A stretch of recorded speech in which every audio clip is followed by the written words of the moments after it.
जय हिंद मेरे डियर साथी, मैं आपका साथी विकास और आज हम देखने वाले हैं कक्षा 10 सामाजिक विज्ञान। ये पेपर देखा जाए तो 2024 बोर्ड एग्जाम में आया हुआ है। ठीक है, ये देखा जाए कोड की बात की जाए तो आपको 825 IZ ये कोड दिया गया है। प्लीज़ इसे आप ध्यान से सुनिएगा। आप मान लेते हैं साल भर कुछ भी नहीं पढ़े, केवल 2 से लेके 3 सेट आप अच्छे से तैयार कर लेते हैं तो आप 11 मार्च का जो एग्ज़ाम होने वाला है उसमें आपका फोड़ कराने वाले, इतना मेरे कंफर्म है मेरे भाई। ठीक है, तो प्लीज़ आप कॉन्सेंट्रेट और ध्यान से पूर्वक सुनिएगा। इसमें ऐसा नहीं कि केवल MCQ बता के ख़त्म कर दिया जाएगा, हर एक क्वेश्चन का संपूर्ण हल आपको क्या कर दिया जाएगा। ठीक है, अब आप स्क्रीनशॉट भी ले सकते हैं हर एक क्वेश्चन का, जैसे हम पढ़ेंगे यदि आप नोट कर रहे हैं तो आपके लिए बहुत ही सुविधाजनक रहेगा। ठीक है, इसी को हम इसमें संपूर्ण हल मतलब क्या करने वाले, जो भी तुम्हारे पास सामाजिक विज्ञान से ले 1 से लेके जितने भी आपके ठीक 28-29 क्वेश्चन है, सबका संपूर्ण हल इस वीडियो में आपको प्रोवाइड कराने वाले हैं। प्लीज़ आप ध्यान से सुनिएगा और हो सके तो कॉपी और पेन लेके बैठिएगा, इंपॉर्टेंट पॉइंट को नोट डाउन आप करते रहिएगा। ठीक है, तो चलिए आपके सामने पेपर दिखा देते हैं। आपको सामने यही पेपर है, अब इसका सॉल्यूशन एक एक करके हम क्या कर देते हैं। ठीक है, देखिए एक एक करके आपको क्या कर देते हैं, यहाँ से आपको करके हम पूरे अच्छे तरीके से आपको बता देंगे। ठीक है, तो ये चीज़ें आपको क्या करनी पड़ेगी, सबको नोट डाउन आप करते रहिएगा। चलिए इसके PDF की तरफ रुख करते हैं और हर एक क्वेश्चन को आपको ध्यान से देखना है। ठीक है, इसमें सबसे पहले क्वेश्चन आपके सामने क्या दे रखा, प्लीज ध्यान से सुनिएगा। लिखा, निम्नलिखित में से किसने एक गुप्त संगठन यंग इटली बनाया था, किसके द्वारा बनाया गया था। लय रखा है विक्टर एमेन्यूल ए द्वितीयक के द्वारा, या तुम्हारे पास लिखा यूसी सेपे मेस्तिसनी के द्वारा, या आटो वान बिस्मार्क के द्वारा, या यूस्पे से गैरी बार्डी के द्वारा किया गया था। यानी देखा जाए तो एक गुप्त संगठन यानी यंग इटली संगठन किसके द्वारा बनाई गई थी। आपके नीचे आंसर आपका दे रखा है, क्या हो गया, लिख रखा है जोसेफ मेस्तिनी के द्वारा ये बनाया गया था। ठीक है, तो ये पहले का क्या हो जाएगा, B is the correct option हो जाएगा। नेक्स्ट में चलते हैं। ठीक है, नेक्स्ट में आपके सामने कह दिया है यहाँ से कार्न लॉ से संबंधित देश, यानी कार्न दे रखा, क्रान लॉ। ठीक है, कार्न लॉ से संबंधित देश है।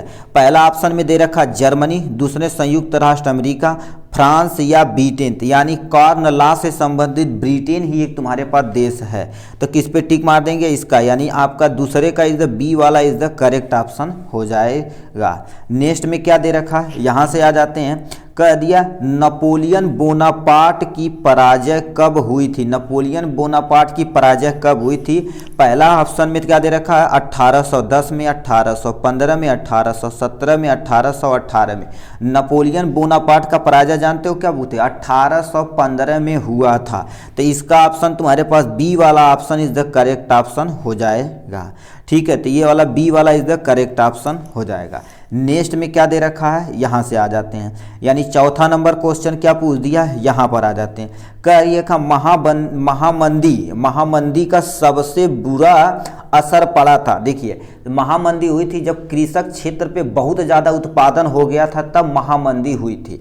ठीक है, जैसे आप इस टाइम प्रेजेंट टाइम में आप देख सकते हैं गोभी का उत्पादन बहुत ज़्यादा होने के कारण मार्केट में उसकी खपत नहीं हो पा रही है, जिससे वो क्या हो गया, हमारे खेतों में खराब हो रही है। ठीक है, तो यानी क्या रखा है, सबसे बुरा असर तकनीकी पे पड़ा है, या कृषक क्षेत्र पे पड़ा, या परिवहन पे पड़ा, उनमें से कोई नहीं।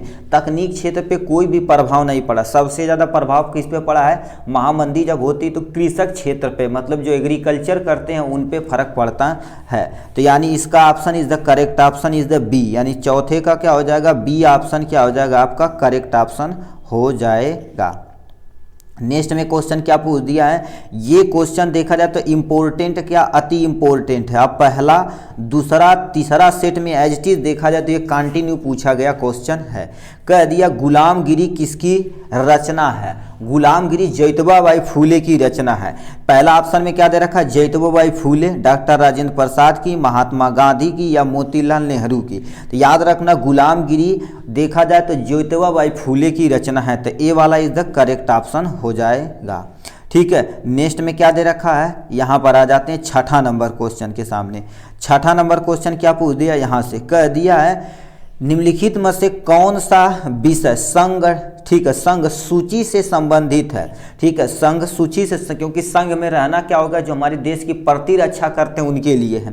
तो कह रखा प्रतिरक्षा, कृषि या शिक्षा या व्यापार, तो प्रतिरक्षा इज द करेक्ट ऑप्शन हो जाना कंपलसरी है, ठीक है। यानी छठे का क्या हो जाएगा आपका, ये वाला ऑप्शन क्या हो जाएगा करेक्ट ऑप्शन। 7वें नंबर पे क्वेश्चन पे आ जाते हैं। इसमें कह दिया है भारतीय यानी संविधान में भाषाओं, ठीक है, भाषाओं को किस अनुसूची में रखा गया, मतलब जो भाषा है ना कि कितनी भाषाएं रखे, वो अनुसूची 8 में रखी गई, 8वीं अनुसूची में रखी गई है। पहला ऑप्शन में दे रखा, तीसरा ये तो रॉन्ग हो जाएगा, 5वीं ये भी रॉन्ग हो जाएगा, 8वां यानी सी इज द करेक्ट ऑप्शन हो जाएगा, ठीक है। यहाँ से क्या दे रखा, 8वां नंबर क्वेश्चन यहाँ पर आ जाते हैं। 8वां नंबर क्वेश्चन क्या लिखा है, भारतीय संविधान के बारे में निम्नलिखित में से कौन सा कथन गलत है, मतलब भारतीय संविधान जो है ना उसमें कौन सा कथन इसमें नीचे जो दिया गया है इसमें गलत है, याद रखना गलत पूछा हुआ है, ठीक है। कह रखा यह धर्म के आधार पर भेदभाव यानी भेदभाव की मनचाही करता है, ऐसा कुछ भी नहीं करता है, ठीक है। यह एक तुम्हारे पास यह एक धर्म को राजी यानी राजी प्रधान धर्म बनाता है, ऐसा कुछ भी नहीं। तो मतलब यही वाला क्या हो जाएगा, बी वाला इज द करेक्ट ऑप्शन। सभी लोगों को किसी भी धर्म पालन करने की आज़ादी है, ये 150% सही है, ये भी 150% सही है। धार्मिक, ठीक है, धार्मिक समुदाय के सभी नागरिकों की बराबरी का अधिकार होता है, ये भी संविधान कहता है। बट ये वाला रॉन्ग हमसे गलत ही पूछा हुआ था, तो यानी बी वाला option is the correct option हो जाएगा। 9वें नंबर क्वेश्चन की तरफ रुक करते हैं। 9वां नंबर क्या दे रखा है, यहाँ पर आ जाते हैं। जनता का जनता के लिए शासन किस व्यवस्था की विशेषता है, ये लोकतंत्र की व्यवस्था। जनता अपने मत के अनुसार किसी भी लोकतंत्र को क्या कर सकती है, बना सकती है, ठीक है। तो इसमें राजतंत्र को नहीं, लोकतंत्र को बना सकती है, ठीक है। तो कह दिया जनता का जनता के लिए शासन देखा जाए तो लोकतंत्र की, ठीक है, व्यवस्था की विशेषता मानी जाती है। तो यानी 9th का बी वाला इज द करेक्ट ऑप्शन हो जाएगा। नेक्स्ट पे तुम्हारे पास क्या दे रखा, ध्यान से सुनिए। 10वां नंबर क्वेश्चन क्या पूछ दिया, यहाँ से आ जाते हैं। कह दिया लोकतंत्र के मूल्यांकन की दृष्टि से निम्नलिखित में से कौन सा बिंदु लोकांतरिक व्यवस्था के अनुरूप नहीं है, याद रखना अनुरूप नहीं है, ये पूछा हुआ है। स्वतंत्र और निष्पक्ष चुनाव, ये तो 150%, क्योंकि हर एक लोकतंत्र के लिए, जनता के लिए स्वतंत्र और निष्पक्ष आप क्या कर सकते हैं, चुनाव करा सकते हैं। किसी भी अपना मत किसी भी प्रत्याशी यदि किसी भी नेता किसी भी राज पार्टी को आप दे सकते हो, उसमें कोई टेंशन नहीं। लिखा व्यक्ति की गरिमा, व्यक्ति की गरिमा होती है, किसी को भी यानी चुनाव में वोट दे सकता है, ठीक है। इसमें लिखा बहुसंख्याओं का शासन, यानी जैसे अब कहने का मतलब जिसकी बहुत ज़्यादा संख्या होती है एक्चुअल में उसी का क्या कर दिया, कर रखा शासन। ऐसा कुछ नहीं कि मान लेते जिस धर्म का, मान लेते एक नाम ए है, दूसरा बी है, ये तीसरा सी है, बताइए एक ही यानी एक ही संख्या मान लेते बहुत ज़्यादा है, ठीक है, बहुसंख्यक है, तो उसका राज होगा, ऐसा कुछ भी नहीं है। संविधान में कहा गया सभी लोगों को समान अधिकार मिलना चाहिए। तो ये तुम्हारे पास क्या हो जाएगा, सी इज द करेक्ट ऑप्शन हो जाएगा, ठीक है। नेक्स्ट में क्या कह दिया है, उत्पत्ति के आधार पर, ठीक है, उत्पत्ति के आधार पर संसाधनों का निम्नलिखित में से कौन सा वर्गीकरण सही। उत्पत्ति के आधार पर देखा जाए तो यानी वर्गीकरण 2 किया गया। एक तुम्हारे पास क्या होगा, जैविक, जिसे हम जैव बोलते हैं। दूसरा तुम्हारे पास क्या होता है, अजैविक, जिसे हम क्या बोलते हैं, अजैव बोला जाता है। जैविक के अंदर ऐसे ऑर्गेनिज्म को रखा जाता है जो जीवित रहते हैं, जैसे पेड़ पौधे ऑर्गेनिज्म, चाहे वो शाकाहारी, चाहे मांसाहारी, चाहे सर्वाहारी, और तुम्हारे पास जितने भी सूक्ष्म जीव है उसे रखा जाता है। अजीव में मतलब अजैव में जो तुम्हारे पास जीवित नहीं रहते, जैसे लकड़ी हो गया, हवा हो गया, ऑक्सीजन हो गया, तापमान हो गया, ये सारी चीज इसके अंतर्गत आती है। याद रखना किसी भी जैव और अजैव को मिलजुल के रहने की जो होती है तो उसे क्या बोला जाता है, परितंत्र बोला जाता है, जो आप विज्ञान में थोड़ा सा पढ़े होंगे, ठीक है। तो वर्गीकरण सही है, केवल जैव, ऐसा कुछ भी नहीं, अजैव ये भी नहीं सही, जैव और अजैव दोनों, तो यानी सी वाला ऑप्शन इज क्या हो जाएगा, करेक्ट ऑप्शन हो जाएगा। नेक्स्ट में क्या दे रखा, ध्यान से सुनिए। 12 नंबर क्वेश्चन क्या दे रखा भाई, ऊपर हो ले, ठीक है। इसमें कह दिया 12 नंबर क्वेश्चन, इसमें कह दिया है यहाँ से 12 नंबर क्वेश्चन क्या पूछ दिया, प्रथम राष्ट्रीय पृथ्वी सम्मेलन किस नगर में आयोजित किया गया था। मतलब पहला देखा जाए तो अंतर्राष्ट्रीय ठीक अर्थ कलेक्शन यानी सम्मेलन कहाँ हुआ था, वो देखा जाए तो लिख किया गया था रियो डू जेनेरो में किया गया था। जेनेरो में किया गया था, कहीं दिया है न्यूयॉर्क, इसमें नहीं किया गया था, जेनेरो में किया गया था, पेरिस में न्यू दिल्ली में नहीं किया गया था। ठीक है, तो ये रियो डी जेनेरो पे आप क्या कर देंगे, करेक्ट ऑप्शन पे टिक मार देंगे। ठीक है, नेक्स्ट पे तुम्हारे पास आ जाते हैं यहाँ से, नेक्स्ट पे आ जाता क्या लिखा तुम्हारे पास यहाँ से। अब देखिए कह दिया खरीफ की फसलों बोई जाती है। खरीफ देखा जाए तो जितनी भी आपके क्या हो गया, गर्मी मतलब बरसात के शुरुआत में बोई जाती है, जैसे धान हो गया, ठीक है, धान हो गया, धान के साथ अरहर हो गया, बाजरा हो गया, ये सब खरीफ के फसल के अंतर्गत आती है। तो फसल देखा जाए तो 3 तरह की होती है, एक तुम्हारे पास सुने होंगे खरीफ फसल होती है, एक तुम्हारे पास रबी फसल होती है, एक तुम्हारे पास क्या होती है, जायद फसल होती है। ठीक, इसमें कह दिया खरीफ की बुआई कब होती है, जून और जुलाई में होती है, जब बरसात शुरू होता तो उस समय। जैसे तुम्हारे पास धान हो गया और तुम्हारे पास मकई हो गया, अरहर हो गया, बाजरा हो गया, ये सब खरीफ के अंतर्गत आती है। तो यानी क्या हो गया, ये वाला ऑप्शन क्या हो जाएगा, जून और जुलाई इज द करेक्ट ऑप्शन हो जाएगा। नेक्स्ट में क्या दिया है, ठीक है, यहाँ पर आ जाते हैं भाई, क्या हो रहा है, ओ भाई, ठीक है, स्क्रॉल हो जा 1 मिनट भाई। 14 नंबर क्वेश्चन हमसे क्या पूछ दिया, ध्यान से सुनिए। 14 नंबर क्वेश्चन यहाँ से हमसे पूछ दिया, कह दिया है तुम्हारे पास निम्नलिखित में से कौन सा ऊर्जा खनिज है। ऊर्जा खनिज पूछा, ध्यान से सुनिए। ऊर्जा खनिज जो हमारी धरतियों से निकाला जाता है, लौह अयस्क, इसमें बहुत सारी अशुद्धियाँ होती हैं, अभ्रक, इसमें भी अशुद्धियाँ, प्राकृतिक गैस हमारे पास जैसे हम नॉर्मल भाषा में CNG बोलते हैं, कंप्रेस्ड नेचुरल गैस बोला जाता है, जो वातावरण के लिए हमारे पास सबसे सुविधाजनक होती है और ये माना जाता है भविष्य के लिए बहुत ही अच्छी तरीके से तकनीक में यूज की जाएगी। तो प्राकृतिक gas is the correct option हो जाएगा। ठीक है, नेक्स्ट में क्या दे रखा है, यहाँ पर आ जाते हैं। ठीक है, ठीक है, अब आ जाते हैं 15 नंबर पे। 15 नंबर क्या तुमसे पूछ दिया है, 15 नंबर कह दिया, यहाँ से कह दिया है कृषि आधारित उद्योग का उदाहरण। कृषि मतलब जो कृषि से उत्पादन होता है उसके बारे में बताना।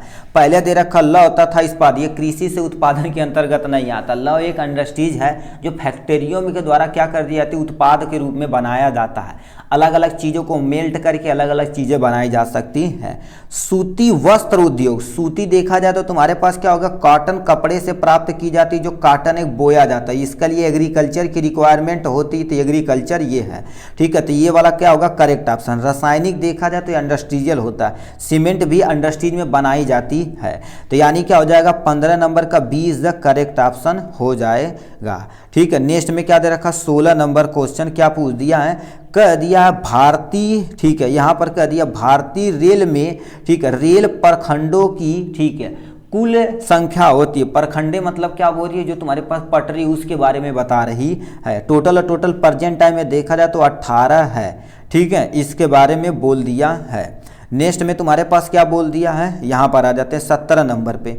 17 नंबर पे क्वेश्चन पे आ जाते हैं, कह दिया सूचना एवं संचार प्रौद्योगिकी का आर्थिक क्षेत्र, आर्थिक क्षेत्र है, यानी सूचना और जो तुम्हारे पास है वो तो तृतीयक क्षेत्र के अंतर्गत आता है। जैसे डॉक्टर हो गए, सूचना देने वाले, मीडिया वाले, सब तृतीयक क्षेत्र के अंतर्गत आते हैं। तो इसमें कह दिया प्राथमिक, द्वितीयक, तृतीयक या चतुर्थक। तो तृतीयक क्या हो जाएगा, इज द करेक्ट ऑप्शन हो जाएगा। ठीक है, तो ये था 17 नंबर का क्वेश्चन। 18 नंबर क्वेश्चन क्या पूछ दिया, यहाँ से देख लीजिए आप।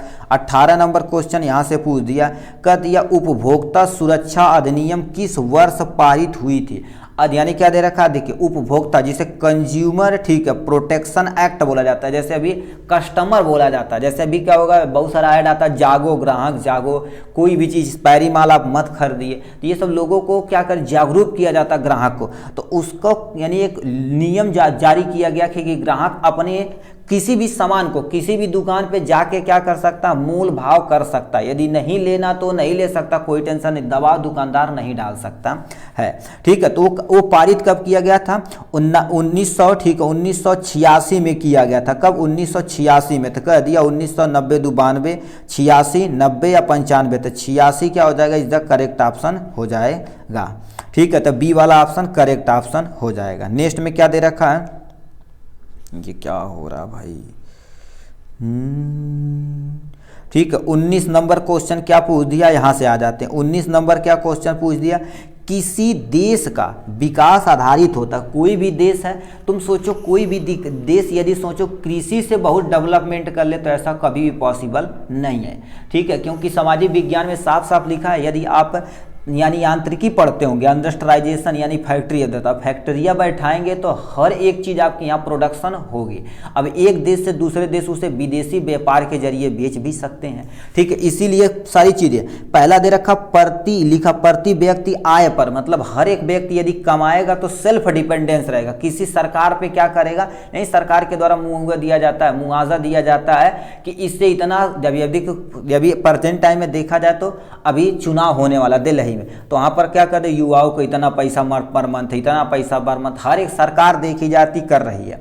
बट ऐसा नहीं है। अब बताइए, यदि अब वो हमारे देश की गरीबी को बताता है, बट क्या किए युवा लोग उसे क्या कर रहे हैं, ले रहे हैं। ठीक है, प्रति व्यक्ति आय पर निर्भर करता है, हर एक व्यक्ति की अच्छी आय रहेगी तो देश उन्नति की तरफ डेवलपमेंट करेगा।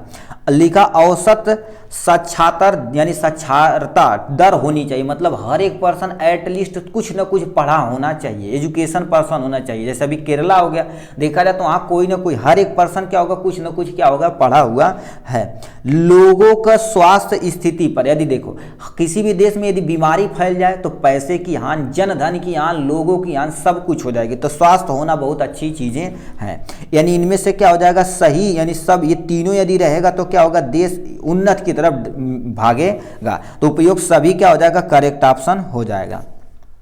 ठीक है, नेक्स्ट में क्या दे रखा है, 20वां नंबर क्वेश्चन, यहां से आ जाते हैं। 20वां नंबर क्या क्वेश्चन पूछ दिया, यहां से आ जाते हैं। कह दिया मनरेगा कार्यक्रम किस वर्ष प्रारंभ हुआ था? मनरेगा कार्यक्रम क्या होता है, गांव में एक योजना चलाई जाती है, उसमें गरीब आदमियों के द्वारा गांव में जितने भी कार्य होते हैं, जैसे नाली की सफाई कर्मी, गढ़ई की सफाई कर्मी, ठीक है, जो तुम्हारे पास गाँव में खड़ंजा, नाली, सब कुछ की क्या होगी व्यवस्था प्रधान के द्वारा कराई जाती है।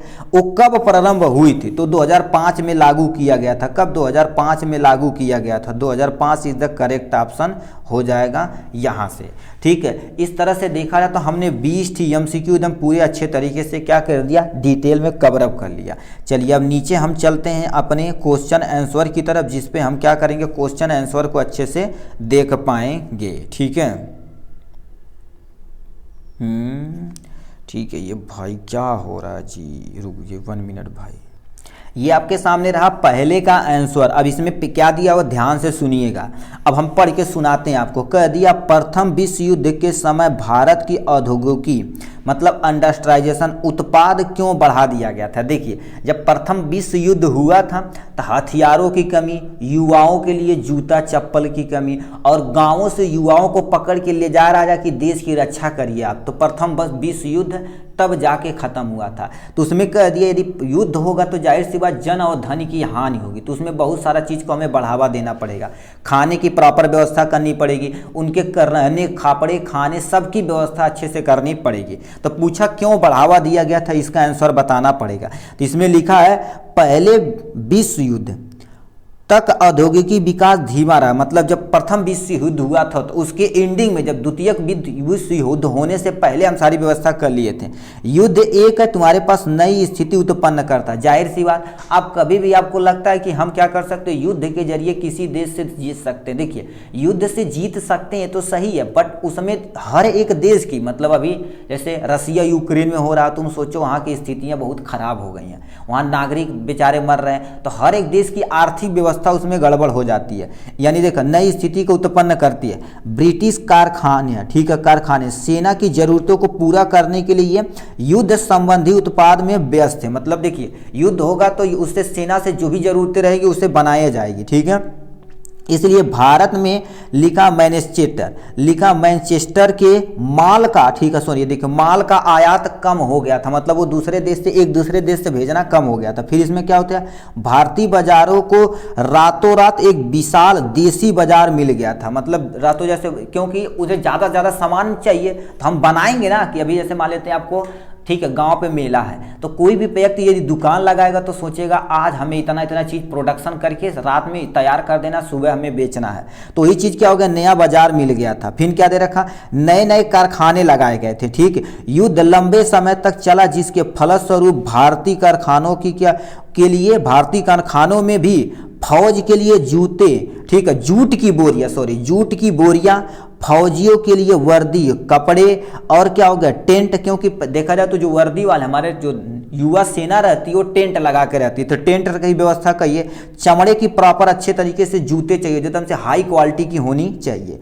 घोड़े और खच्चर के लिए जिन, मतलब जो घोड़े और खच्चर के ऊपर होता ना सवार होता, उसी के ऊपर सामान रख के एक जगह से दूसरी जगह भेजा जाता था, तथा बहुत सारे अन्य सामान बनाने लगे।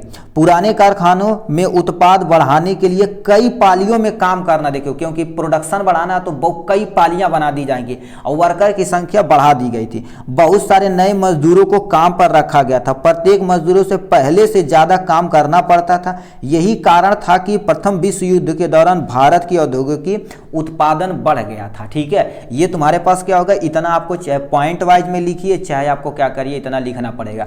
और कम से कम ये क्वेश्चन कितने नंबर का मेरे भाई, 4 नंबर का, और इस 4 नंबर के लिए आपको अच्छे से कम एक पेज आपको भरना ही भरना पड़ेगा। कम से कम देखो जो 8 से 10 लाइन आपको लिखना ही लिखना पड़ेगा, ठीक है। तो ये था आपका पहले का आंसर। नेक्स्ट में चल जाते हैं, ठीक है। नेक्स्ट में क्या दे रखा है, ध्यान से दूसरे क्वेश्चन की तरफ रुख करते हैं, ठीक है। दूसरा क्वेश्चन क्या दे रखा है, G77 देशों से आप क्या समझते हैं। अभी देखो अपने इंडिया में जल्दी हो गया होगा G20 उसे, यानी यहां पर G मतलब क्या होता है, ग्लोबल लेवल पे होता है, 20 मतलब क्या होगा, इसमें 20 देश शामिल हुए थे। तो उसी तरह से आप G77 है, मतलब G77 से आप क्या समझते हैं, ये भी तो उसका, यानी जो तुम्हारे पास क्या हो जाए 21 नंबर का क्वेश्चन था, 21 नंबर का ये अथवा वाला क्वेश्चन है। इसमें क्या कह रखा, ध्यान से सुनिए, यानी G77 नाम से G77 पूछे तो इसमें याद सिंपल सा क्या कर देना, ऐसा समूह जिसमें 77 देश मिलकर अपनी आयात निर्यात, देश विदेश के व्यापार के बारे में और देश की समझौतों के बारे में, कोई भी चीज एक देश से दूसरे देश में भेजने की समझौते के बारे में इसमें बात की जाती है। तो इसमें पहला पॉइंट में क्या लिखेंगे, आप देखिए यहाँ पर आंसर लिख रखा, आंसर में आप क्या लिखेंगे, ध्यान से सुनिएगा। इसको हम थोड़ा सा कलर चेंज कर देते हैं जिससे आपको विजुअल हो सके, ठीक है। वो भाई कटले, इसमें देखो G77 यानी विश्व के 77 विकासशील देशों का एक समूह है। इसमें 77 देश मिलके अपने जो भी तुम्हारे पास होता सबका काम यानी बातचीत करते हैं, जो अपनी अर्थव्यवस्था को तेज गति प्रदान करने के उद्देश्य से संगठित मतलब इकट्ठा होते हैं। 77 देश बैठेंगे ऐसे कुर्सी लगा के, कुर्सी नहीं पूरी वीआईपी व्यवस्था होती है उसमें, ऐसा नहीं देश के सब लोग आएंगे, ऐसे नहीं उसमें जैसे मान लेते हैं अपने यहाँ के राष्ट्र यानी क्या होगा प्रधानमंत्री अथवा राष्ट्रपति, ठीक। अपने यहाँ देखा जाए तो प्रधानमंत्री का चलता है, राष्ट्रपति का नहीं, मगर अदर कंट्री में देखा जाए तो क्या होगा, राष्ट्रपति का चलता है। तो यही चीज बोली जा रही है, सब वहां पर बैठेंगे और संगठित करेंगे, क्या बोलेंगे, इन 77 देशों के एक नई अंतर्राष्ट्रीय आर्थिक प्रणाली, इनका आशय व्यवस्था से यानी क्या क्या हो सकता है जो आपके सामने नीचे दिया गया, इन्हें अपने संसाधनों पर सही अर्थ पर नियंत्रण मिल सके। मतलब संसाधन मतलब जो भी चीज उत्पादन करेंगे एक देश से दूसरे देश बेच सकते हैं, कोई टेंशन नहीं, क्योंकि आप देखिए जरूरत पड़ेगी तो आप खरीद सकते हैं, नहीं खरीदेंगे तभी कोई टेंशन नहीं, आपके यहाँ उत्पादन हो रहा है अपना यूज करिए, कोई टेंशन नहीं। बट मान लेते किसी आर्थिक स्थिति खराब हो गई तो दूसरा देश उसे सहायता में ला सकता है। नहीं क्या रखा, इन्हें विकास के लिए अधिक सहायता मिले। मान लेते कोई देश गरीब होना चला जा रहा है तो दूसरे 77 देशों से क्या कर सकता, आप मदद मांग सकते हैं, ये कर सकते हैं। नेक्स्ट में क्या लिखा, कच्चे माल के सही दाम मिले। कच्चे माल जैसे अभी तुम्हारे पास क्या होगा, हमारे इंडिया में देखा जाए तो कच्चा माल डीजल पेट्रोल ये सब तुम्हारे पास होता है ना, दूध हो गया, ये ऑयल हो गया, इस सब पे देखा जाए तो दूसरी कंट्री से ऑयल वगैरह तो नहीं, ऑयल तो मंगाया जाता, दूध वगैरह तो नहीं मंगाया जाता, बट ये पेट्रोल हो गया, डीजल किसी दूसरी कंट्री से मंगाया जाता है तो कच्चे माल पे सही दाम की नहीं अपनी मनमानी कर सकते, ऐसा कभी भी नहीं। उसे तो लाने में, ट्रांसपोर्ट कराने में हमें खर्चा बहुत ज़्यादा होता है तो इसीलिए महंगाई होती है, ठीक है। अपने भी यहाँ पेट्रोल वगैरह पाया जाता है बट उसे शुद्धिकरण में बहुत पैसा लगा जाता है, इसीलिए नहीं। तैयार मालों को विकसित देशों के बाजार में बेचने के लिए बेहतर पहुंच मिले, मतलब किसी भी देश के पास यदि माल तैयार है, अच्छी क्वालिटी का है तो लाके आप बेच सकते हैं। G77 मुख्यतः एशिया और अफ्रीका के नए स्वतंत्र राष्ट्रों का तुम्हारे पास क्या होगा, समूह हो चुका है, ठीक है। तो इतना आपको क्या करना पड़ेगा, पॉइंट अच्छे से लिखना पड़ेगा। तो ये G77 के बारे में 22 नंबर की क्वेश्चन की तरफ रुक करते हैं मेरे भाई। 22 नंबर में क्या दे रखा है, ठीक है। 22 नंबर क्वेश्चन में क्या दे रखा है, यहाँ से आपके सामने आ जाते हैं, यहाँ से 22 नंबर क्वेश्चन ये है, ठीक है। इससे नंबर से मत जाइएगा, ये अल्टरनेट नंबर है, ठीक है। इसमें क्या दिया है, लोकतंत्र शासन की अन्य व्यवस्थाओं से बेहतर है, स्पष्ट तुम्हें करना है इसके बारे में, ठीक है। अभी लोकतंत्र पे बताएं कि आप चुनाव में अपने आप कर सकते हैं, किसी भी उम्मीदवार को चुन सकते हैं, तो वही चीज क्या लिख रखा, अभी इसका आंसर क्या दे रखा, लोकतंत्र को अन्य शासन प्रणाली से बेहतर बताया गया है क्योंकि इस शासन व्यवस्था में कुछ ऐसे गुण पाए जाते हैं जो अन्य शासन की व्यवस्था में नहीं होते हैं, ठीक है। क्या क्या चीज नहीं होते हैं जो आपके सामने यहाँ से क्या कर सकते हैं, आप देख सकते हैं। अब इसी हेडिंग को केवल याद आप रखेंगे ना, एग्जाम में आप एक्सप्लेन कर सकते हैं। क्या लिखा, जनमत पर आधारित शासन, मतलब यह जनता की समान इच्छा के अनुसार चलाया जा सकता है, जनता चाहे किसी भी नेता को चुन सकता अपने अनुसार मत देकर, ठीक है। प्रत्येक व्यक्ति की इच्छा के क्या होगा, ध्यान में रखा जाता है। फिर क्या दे रखा, उत्तरदायी, जिम्मेदार और वैध शासन की व्यवस्था होती है। वैध शासन मतलब अपने यहाँ देखा जाए तो वैध 5 साल के लिए होती है। लोकतंत्र में वैधानिक तरीके से जनता सरकार चुनती है, अपने अनुसार जनता यानी सरकार चुन सकती है, अतः सरकार भी जन कल्याण के प्रति उत्तरदायी और जिम्मेदार होती है। जनता जैसे सरकार बना दी गई ना, तो जनता की जो मांग रहेगी, प्रॉपर सरकारी नौकरी निकालना, हर एक चीज की प्रॉपर व्यवस्था करना, इंटरनेशनल लेवल पे तथा नेशनल लेवल सब कुछ मेंटेन करना सरकार की जिम्मेदारी है, ठीक। अब कहेंगे सर ऐसा नहीं हो रहा है, ये तो देखिए क्या किया जाए, ठीक है, ये तो होता ही है, मगर सरकार का ये यानी धर्म है कि यानी सरकारी नौकरी के निकालना, लोगों को क्या करना है, ठीक है, एजुकेट करना, शिक्षा की व्यवस्था देना, सहायता की राशि यानी जो भी सहायता राशि उन्हें हो सके वो देना, सरकारी अस्पताल की व्यवस्था करना, नौकरी की व्यवस्था करना, सब कुछ के लिए जिम्मेदार सरकार ही है। लिखा, समानता और स्वतंत्र पोषक, हर एक पर्सन की स्वतंत्रता है। लिखा, लोकतंत्र के अंतर्गत जाति, वंश, रंग, धर्म, लिंग आदि का भेदभाव नहीं किया जाना चाहिए कि नहीं ये करिया हटा रे गोरहर भाई के ला, ऐसा नहीं होना चाहिए। अभी आप नेल्सन मंडेला की कहानी सुने होंगे, अब तुम सोचो काले थे मगर वो अपने क्या हो गए, लड़ते लड़ते लड़ते वहाँ के पहले प्रेसिडेंट वो बन चुके थे, जो आप कहानी अच्छे से पढ़े होंगे इंग्लिश वाले में। तो ये चीज का रखा, धर्म के आधार पर लिंग, लिंग मतलब क्या होगा, ये मेल है ये फीमेल, ऐसा नहीं कर सकते, भेदभाव नहीं किया जाता है। कानून के सामने, ठीक है, सामने सभी नागरिक तुम्हारे पास क्या होगा, समान है। सभी नागरिकों को अपना विचार, भाषण, सभा आदि की छूट दी जाती है, मतलब वो प्रेजेंट टाइम में आदमी बोल सकता, स्वतंत्र है, ठीक है। नेक्स्ट पॉइंट में क्या लिखना है, व्यक्ति की गरिमा की वृद्धि हो जाएगी। लिखा, इनमें सभी नागरिकों को समान माना जाता है, समान माना जाता है, एक बराबर, ठीक है, ऐसे ऊंच नीच नहीं, सभी व्यक्ति गरिमा के साथ जीता है, एकदम से सही है। हे यानी क्या हो गया, हे दृष्टि से नहीं देखा, हे दृष्टि मतलब भाई तो बड़ी खराब बात, ऐसा नहीं कहता भाई तरछी निजी से मार देना, ऐसा नहीं होना चाहिए। चाहे वो किसी जाति, धर्म, वेशभूषा आदि का हो, कोई भी जाति को हमें क्या करना, उस पर हे मतलब क्या करना है ना, उस पर घृणा वगैरह नहीं करना है, सरकार को ऐसा कभी भी नहीं करना चाहिए। नहीं, अभी अपने आजाद में देश में देखा जाए तो ये नीच जाति का है, ये ऊंच जाति का, बट ऐसा नहीं होना चाहिए, ठीक है। ये क्या हो रहा है भाई, ऊपर चल जा, ठीक है, ये हो गया। नेक्स्ट में क्या लिखा रखा है, विविधताओं में समन्वय, ठीक है, इसे मतलब 3-4 पॉइंट आप क्या कर सकते हैं, यहाँ से लिख सकते हैं, ठीक है। ये भी सारी चीजें हो गई। नेक्स्ट क्वेश्चन की तरफ रुक करते हैं मेरे भाई, ठीक है। ये क्या हो रहा है यार, ठीक है भाई, ठीक है, ये कहाँ चला जा रहा है भैया, भैया ऊपर ले ला, ठीक है। ये देखा जाए तो टोटल क्या होगा, लोकतंत्र किस, हाँ ये देखा जाए तो 22 का अथवा का क्वेश्चन, देखिए हम सारे क्वेश्चन को कंसीडर कर दिए हैं, ठीक है, प्लीज आप ध्यान से सुनते रहिएगा बस, ठीक है। इसमें क्या लिख रखा, लोकतंत्र किस प्रकार उत्तरदायी है, यानी जिम्मेदार वैध सरकार के गठन करता है, मतलब जो लोकतंत्र है ना उसकी जिम्मेदारी क्या क्या चीज हो सकती है कि सरकार को गठन एकत्रित किया जा सकता है। तो इसका आंसर आपको कैसे लिखना है, यहाँ पर लिखा पहला उत्तरदायी सरकार, पहले लिख लगा लोकतंत्र एक उत्तरदायी सरकार है क्योंकि यह लोगों की सरकार है, ठीक, लोगों के द्वारा बनाई गई है तो लोगों की सरकार है, लोगों द्वारा बनाई गई, ठीक है, बनाई गई या लोगों के लिए ही बनाई गई, लोगों के द्वारा बनाई गई, लोगों के लिए ही बनाई गई, ठीक है। लोग सरकार बनाने के लिए, लोग सरकार बनाने के लिए अपनी प्रतिनिधियों का चुनाव करते हैं, मतलब अपने अनुसार मत देकर किसी भी पार्टी को आप क्या कर सकते हैं, नेता को आप चुन सकते हैं।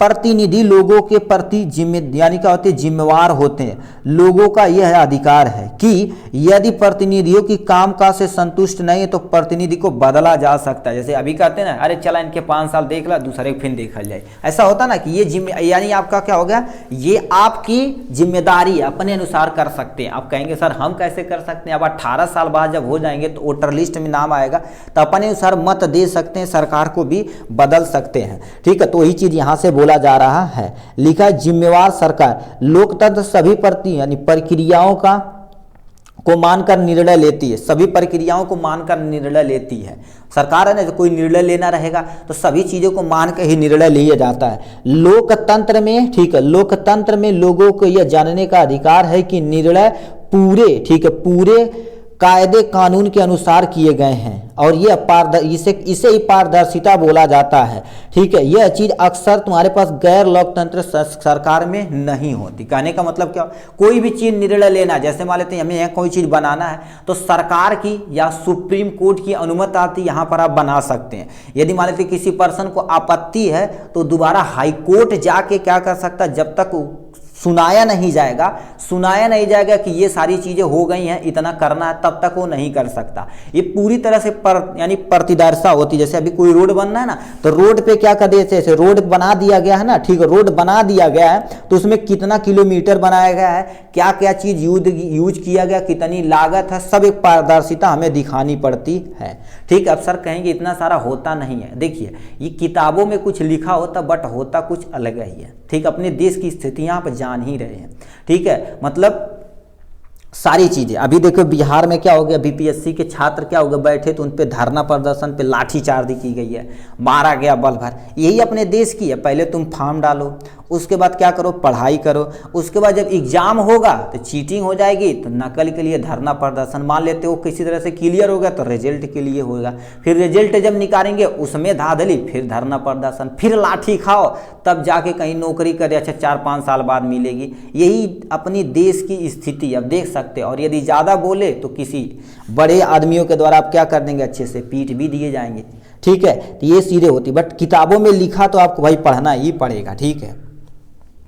क्या दे रखा है, वैध सरकार, मतलब शासन कितने तक चला सकते हैं, ठीक है। वैध सरकार क्या लिखा है, लोकतंत्र सरकार एक सामान्य यानी एक मामले के लिए निश्चित रूप से शासनों के लिए बेहतर होता है और यह वैध शासन का कितने समय के लिए होता है वो बता रहा है। यह सुस्त हो सकती है, मतलब धीमी गति से हो सकती है, कम कार्य कुशलता हो सकती है, इसमें भ्रष्टाचार हो सकता है, ये सब चीज चलती है। यह लोगों की जरूरतों के लिए, ठीक है, कुछ हद और अनदेखी कर सकती है। मतलब सरकार जैसे भी न मिलते, देखो अब ही छोटा सा परिवार है, अब परिवार को पूरे आदमी को संतुष्ट नहीं कर सकते, बताओ उतना लोकतंत्र पूरे देश को चला रहा था, थोड़ा बहुत क्या होगा, दिक्कतें आएंगी।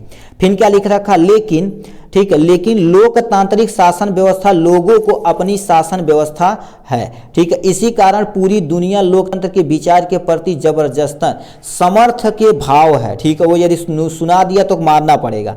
लोग अपने द्वारा चुने गए प्रतिनिधियों का शासन चाहते हैं, चाहे भी यह भी मानते हैं कि लोकतंत्र हमारे देश के लिए उपमुक्त है, ठीक है, उपयुक्त है। अपने लिए समर्थन पैदा करने के लिए लोकतंत्र की क्षमता को क्या कर देना एक परिणाम है जिसे अनदेखी नहीं किया जा सकता है। इतना चीज आपको क्या करना पड़ेगा, इसमें लिखना पड़ेगा। नेक्स्ट में क्या दे रखा है, ठीक है, नेक्स्ट में क्या दे रखा, आप स्क्रीनशॉट लेते जाइएगा, यदि हो सके तो आप क्या करिएगा, लिखते जाइएगा तो और बेटर रहेगा, ठीक है। ये भाई क्या हो रहा है यार, वेट भाई,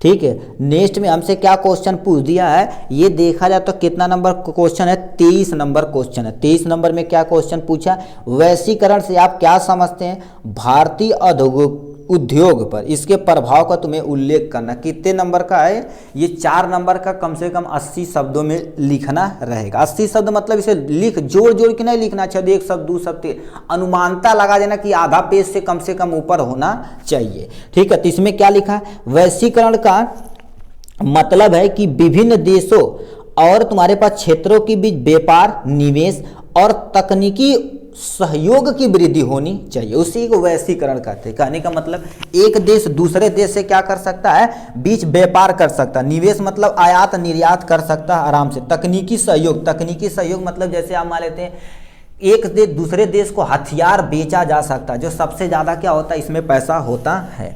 फिर क्या लिख रखा, यह उद्देश्य विश्व स्तर पर अर्थव्यवस्था को एकीकरण बनाता है और विभिन्न देशों के बीच समझ यानी साझा लाभ प्रदान करता है। अभी बताओ दूसरे केंद्र से अभी अब राफेल खरीदा, जैसे अपनी इंडिया राफेल खरीदी, किसी ने किसी देश से खरीदी होगी, तो उस पर आप बताओ उस पर लाभ होगा, किसी देश का लाभ होगा, उसके हम खरीदेंगे तो उसे पैसा देना पड़ेगा ना, ऐसा थोड़ी ना फ्री में दे देगा कि अपने अरे ले जा दू मानी गेहूँ ले जा, कोनो टेंशन नहीं, ऐसे नहीं होता। जो एक देश से दूसरे देश भेजा जाता तो कोई टन में भेजा जाता है, ठीक है, तो वही चीज बोली जाती है, तो उससे लाभ होगा तभी आप बेच सकते हैं, ऐसा नहीं कि हमारे फ्री में दे दे, ऐसा नहीं होता, ठीक है। तो लाभ प्रदान करता है किसी भी देश से, अब अपने पैसा देंगे तभी तो खरीदेंगे, तो लाभ होगा तभी आप व्यापार कर सकते हैं, ऐसा नहीं कि कुछ भी बेच सकते हैं आप, ठीक है। लिख रखा नेक्स्ट में तुम्हारे पास क्या लिख रखा, भारतीय उद्योगों का वैश्वीकरण के कई प्रभाव, क्या क्या प्रभाव हो सकते हैं, अधिक संग्रह बाजार, मतलब बाजार क्या हो सकती है, बहुत सारी संग्रह हो सकती है। जैसे क्या लिखा, वैश्वीकरण के कारण भारतीय उद्योग अब विश्व भर में अपने उत्पाद और सेवाओं को बेच सकते हैं। यह देखो अभी बोले G77 का संगठन हुआ था, उसी तरह से एक देश दूसरे देश को क्या कर सकते हैं, कुछ भी बेच सकते हैं, सुटेबल होना चाहिए, कुछ भी मतलब परमाणु बम वगैरह सारा चीज खरीद सकते हैं, बेच सकते हैं, ठीक है। सेवाओं को बेच सकते हैं, यह क्या कर सकते हैं, यह इन्हें नए और विस्तृत बाजार में प्रवेश करने का अवसर प्रदान होता और इससे वृद्धि तथा अधिक संग्रहीता मिलती है किसी भी देश को देखा जाए तो। फिर क्या लिखा, तकनीकी और उत्पादन में सुधार, इससे हर एक देश में तकनीकी का सुधार होगा। अभी जैसे अब दूसरे देश से हथियार खरीदेंगे तो अपने यहाँ तकनीकी जो सुरक्षा तकनीकी रहेगी डेवलप करेगी। अभी जैसे मान लेते हैं आपको कोई तकनीकी लाना, जैसे मोबाइल ही, जैसे प्रेजेंट टाइम में आप देख रहे हैं तो कोई ना कोई टेक्नोलॉजी बना के बेच रहा हो कोई देश ना, जैसे अब चाइना हो गया सबसे ज़्यादा है बेचता है, ठीक है। तो वैश्वीकरण के माध्यम से भारतीय उद्योग विभिन्न तकनीकी उत्पादित मानकों लाभ पर यानी लाभ उठा सकता है। ऐसा नहीं मानक ही होता कि इतना ले सकते हैं कि नहीं मनमानी होता, ऐसा नहीं होता।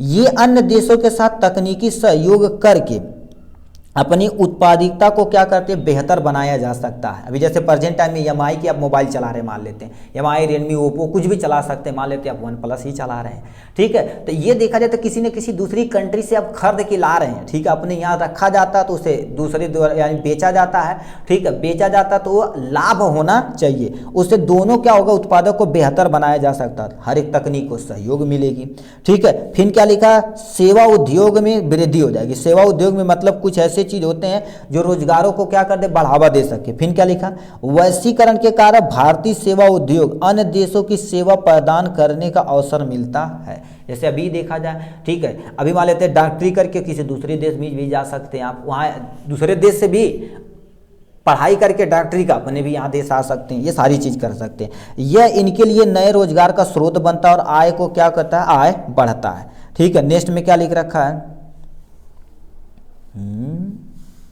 ठीक है। फिर क्या दे रखा है, यहां से देखिए, कंपनियां अधिग्रहण और उपकरणों का तुम्हारे पास क्या होगा, संविधानीकरण होता है। कंपनियां अब कहते हैं विदेशी, अब कहते हैं ना विदेशी कंपनियां आएगी अपने यहाँ बैठेगी और प्रोडक्शन करेगी और उस पर अपने द्वारा सरकार के द्वारा टैक्स लगाया जाएगा, जो भी GST वगैरह रहेगा, फिर अपने देश में उसको बेचा जाएगा। फिर क्या, वैश्वीकरण के कारण भारतीय कंपनियां कंपनियों को तो अन्य विदेशी कंपनियों के साथ तुम्हारे पास क्या होगा, संविधानिक संबंध बनाने, ठीक है। जैसे क्या होगा, अभी मान लो विदेशी कोई कंपनी आएगी, कहीं अपने देश में मर्ज हो जाओ, ठीक है, तो वो क्या होगा, लिखा जाएगा तुम्हारे पास, यानी मैन्युफैक्चर फ्रॉम दिस, मतलब चाइना, यूएसए, कुछ भी हो गया, और मेड इन इंडिया लिखा जाएगा, मतलब उसका मैन्युफैक्चर जो सामान हो रहा है दूसरी कंट्री में, मगर बन कहाँ रहा है, अपने यहाँ, उसका मैन्युफैक्चरिंग वगैरह सब चीज दूसरे कंपनी आ रहा है, बट यहाँ बनाया जा रहा है। उपकरणों का अधिग्रहण करने की मौका मिलती है। फिर क्या लिखा, इन प्रभाव लिखा, फिर क्या होगा, इन प्रभावों के माध्यम से वैश्वीकरण भारतीय उद्योग के लिए एक महत्वपूर्ण प्रेरणा और संभावना स्रोत है, ठीक है। इन्हें वृद्धि तथा समृद्धि की दिशा में आगे बढ़ाने में हमें ही मदद मिल रही है, ठीक है। ये हो गया। अब आते हैं नेक्स्ट क्वेश्चन की तरफ, रुक करते हैं, ठीक है, ठीक है। अब आते हैं इस पे, देखिए नेक्स्ट में क्या दे रखा है, ये क्वेश्चन देखा जाए तो 23 नंबर का अथवा क्वेश्चन है, ठीक है। लिखा, भारत में रेल परिवहन के विकास पर प्रकाश डालना। रेल परिवहन को कैसे अब विकास में क्या कर सकते हैं, ला सकते हैं। हमें प्रॉपर अमाउंट में क्या करना है, टिकट वगैरह लेना पड़ेगा सरकारी संपत्तियों को हम पे हानि नहीं पहुंचाना है, ये सब हमें करना पड़ेगा। तो ये क्या क्या लिख रखा, ध्यान से पहले इस पॉइंट को समझिए। लिखा, भारत में रेल परिवहन का विकास राष्ट्रीय अर्थव्यवस्था, सामाजिक विज्ञान महत्वपूर्ण भूमिका निभाता है। रेल परिवहन के विकास कई पहलुओं पर विचार करने हमें चाहिए, जो प्रकाश नीचे डाला गया है। अब इसमें क्या क्या चीज़ है जिसमें हमें प्रकाश डालना चाहिए, इसमें क्या क्या दिया गया। पहला क्वेश्चन में दे रखा, वस्तुओं के परिवहन का सुगम व तेजी से विकास होना चाहिए। कोई भी वस्तु हो ना, ठीक है, एक जगह से दूसरी जगह ट्रांसपोर्ट कराने की व्यवस्था तगड़ी होनी चाहिए। लिखा, रेल परिवहन वस्तुओं के लिए सुगम व तेजी परिवहन का साधन प्रदान करता है। अभी यहाँ पर अपने यहाँ देख, अब तो कहते हैं जहाज बहुत तेजी से चला जाएगा, बट उसकी कॉस्टली ज़्यादा मेरे भाई, ठीक है। तो हमें यानी एक जगह से दूसरे जगह जाना, मान लेते हैं यहीं से दिल्ली, बम्बई, कहीं भी जाना, आगरा, कहीं भी जाना, तो यहीं पर ट्रेन पर बैठेंगे, चाहे आराम से चल जाएंगे। दोपहिया थोड़ी बम्बई जाएंगे भाई, जाते हैं लोग, ठीक है। लिखा, यह बड़ी वजनदार, ठीक है, वजनदार बड़े दूरियों को परिवहन के लिए अत्यधिक उपयोग है। कोई चीज़ अभी देखो, अभी कहते हैं मालगाड़ी। अब मालगाड़ी देखा जाए तो तुम्हारे पास क्या कर देती, किसी भी सामान को एक जगह से दूसरे जगह ढोकर ले आने का काम करती है, वही चीज़ बोला। रेल मार्गों के व्यापक नेटवर्क वस्तुओं को विभिन्न शहरों तथा बीच में द्वितीयक अद्वितीयक रूप से बड़े पैमाने पर परिवहन कराने में सहायक होता। अब देखिए, कहने का मतलब ये ट्रेन आई, ट्रेन का मान लेते ये 50 डिब्बा है, क्या करने मान लेते ऐसे 50 डिब्बा है और सामान भरा हुआ, जैसे मान लेते नमक है, तो ये बताओ इस यहाँ पर स्टेशन पे रुकेगा, तो ये मान लेते इतना बड़ा ये शहर है, तो यहाँ पर मान लेते 8-10 डिब्बा तुम्हारे पास नमक उतर गया, नमक उतर गया, नमक नमक नमक नमक उतर गया। अब ये नमक क्या होगा, इसके द्वारा ट्रकों के द्वारा यानी भर भर के किसी न किसी दूसरे क्या करेगा, छोटे छोटे डिस्ट्रिक्ट में जाएगा, और वहाँ पर क्या होगा, उसका बेच दिया जाएगा। फिर जब जरूरत रहेगी फिर ट्रेन से आ जाएगी। मान तो एक ट्रेन की जरूरत है, पूरा ट्रेन उसी उतार दिया जाएगा। खाद हो गया, कोयला हो गया, पेट्रोल हो गया, सब कुछ ऐसे ही किया जाता है। अब देखेंगे ना, पेट्रोल ऐसे जाता है। फिर क्या लिखा, यात्रियों के लिए सुविधा। रेल परिवहन देश भर में यात्रियों को सुविधाजनक और सस्ती यात्रा का क्या होता है, अवसर प्रदान करता है, ठीक है। ठीक, अब तो अलग बात है, थोड़ी सी महंगाई हो गई है, ठीक है, तो वही चीज़ का रखा सुविधाजनक। हम तो अभी देखिए बहुत सारे लोग होते भी हैं, अभी स्टूडेंट लाइफ में आप जाएंगे कहीं एग्जाम दे ले, अभी तो हाई स्कूल है, ठीक है, आप जाएंगे ना तो बिना टिकट के जा सकते हैं, कोई टेंशन नहीं, बैठे एडमिट कार्ड दिखा दिया। अभी विद्यार्थी कहाँ इतना पैसा कि मेरे भाई टिकट कटाएगी, एसी में बैठ के जाएगा, ठीक है। तो ये क्या कर देती है, यात्री देखा जाए तो यात्रियों को सुविधाजनक सस्ती यात्रा प्रदान करती है। विभिन्न शहरों तथा गांवों के बीच रेलगाड़ियों के व्यापक नेटवर्क की वजह लोग यानी रेलगाड़ियों का उपयोग करके स्थानीय तथा दूरस्थ स्थानों को यात्रा कर सकते हैं। अभी छोटे छोटे शहरों पर आएंगे, हमारे तो एक छोटा सा स्टेशन है, वहां पर बैठेंगे, रेलगाड़ी आएगी, बैठेंगे, दिल्ली बम्बई जहां भी जाना रहेगा जा सकते हैं आराम से। फिर क्या लिस्ट में लिखा है, रोजगार का स्रोत। यदि रेलगाड़ियां हैं तो उसमें टीटी कर्मचारी, सफाई कर्मचारी, जो भी तुम्हारे पास कर्मचारी हैं, फूड कर्मचारी, जितने भी पोर्शन हैं, जैसे अभी रेलवे स्टेशन पे जाएंगे तो जो तुम्हारे पास रहता है टिकट काउंटर वाला, उस पर कोई ना कोई बैठा होगा व्यक्ति, तो ये तुम्हारे पास रोजगार का बेहतर स्रोत देता है। तो क्या लिखा है, रेल परिवहन एक बड़े पैमाने पर रोजगार का स्रोत है। रेलवे विभाग में अनेक लाखों लोगों की नौकरियों का अवसर मिलता है, और कई जैसे गाड़ी चालक, गार्ड, इंजीनियर तथा तकनीकी, यानी बहुत सारी तकनीकी होगा, कहेंगे पटरी, अब ग्रुप डी होगा, ग्रुप सी होगा, ग्रुप बी हो गया, ऐसे बहुत सारी चीज़ें वैकेंसी आती जिसपे आप भर के क्या कर सकते हैं, नौकरी एस्टिच लिया जा सकता है, ठीक है। नेक्स्ट में क्या लिख रखा, रोजगार के बाद क्या हो जाएगा, यहाँ पर पर्यावरण पे थोड़ा सा हम देख लेते हैं। पर्यावरण का सहयोग भाई क्या कर देते हैं जी। ठीक है, यहाँ पर क्या लिख रखा है, पर्यावरण का सहयोग पे आ जाते हैं, लिखा रेल परिवहन। ठीक है, यहाँ पर ये हेडिंग डाल देना आपको, ये हेडिंग केवल आप याद रखेंगे, अपनी कॉपी पे हेडिंग नोट करते जाइए शॉर्ट में। ठीक है, रेल परिवहन पर्यावरण के प्रति सहयोगी होते हैं, ये वायु प्रदूषण कम करने के लिए मदद करते हैं। जैसे बस ट्रेन चलेगी, बस चलेगी, ट्रक चलेगी, कार चलेगी, भी मान लेते दिल्ली देखिए, तो हर एक के पास, आदमी के पास पैसा, और हर एक आदमी क्या कर देता, अपने अपने लिए क्या कर दिया है, नई नई गाड़ियाँ ले लिया। ठीक, अब बताइए चलाएंगे तो उससे प्रदूषण होगा, तो दिक्कतें होगी। अब रेलगाड़ी देखा जाए तो क्या होगा, तो मोस्टली क्या होगा, इलेक्ट्रिसिटी से चलती है, ज़्यादा प्रदूषण नहीं करती, तो प्रदूषण कम करती है, यात्रा के लिए एक सामाजिक तथा पर्यावरणीय उत्थान साधन करती है। ये कई बार में कईयों हजार आदमी क्या होगा, ट्रेन पे बैठ के जा सकते हैं एक स्थान से दूसरे स्थान तक। इसी कारण भारत में रेलवे, ठीक है, रेल परिवहन का विकास महत्वपूर्ण आर्थिक और सामाजिक पर्यावरण के लिए तुम्हारे पास क्या हो गया, लाभ है। इतना चीज आपको लिखना पड़ेगा 4 नंबर पे। ठीक है, चलिए नेक्स्ट क्वेश्चन की तरफ रुक करते हैं मेरे भाई। ठीक है, नेक्स्ट क्वेश्चन क्या दे रखा है, ठीक है भाई, ऊपर हो ले यार। नेक्स्ट में क्या दे रखा है, इसे ध्यान से सुनिए। अब ये क्या बोल दिया है, नेक्स्ट क्वेश्चन, ये कितने नंबर का क्वेश्चन है मेरे भाई, 24 नंबर का क्वेश्चन। क्या दिया है, मृदा अपरदन को रोकने का कोई 2 सुझाव बताना है। ये कितने नंबर का है, ये देखा जाए तो 2 + 2 4 नंबर का है। ठीक है, 2 सुझाव बताना, 2 यानी 4 नंबर का हो जाएगा। हम कईयों सुझाव बता देंगे, जो आपको अच्छा लगेगा कर देना अपना। ठीक है, 4 नंबर के अनुसार ही आपको क्या करना पड़ेगा, लिखना पड़ेगा। ऐसा नहीं कि पेज भर भर के आएंगे, ऐसा नहीं। कंटेंट लिखिए, सुटेबल तथा सही लिखिए, आपका 150% नंबर मिल जाएगा, उस पर कोई काट ही नहीं पाएगा।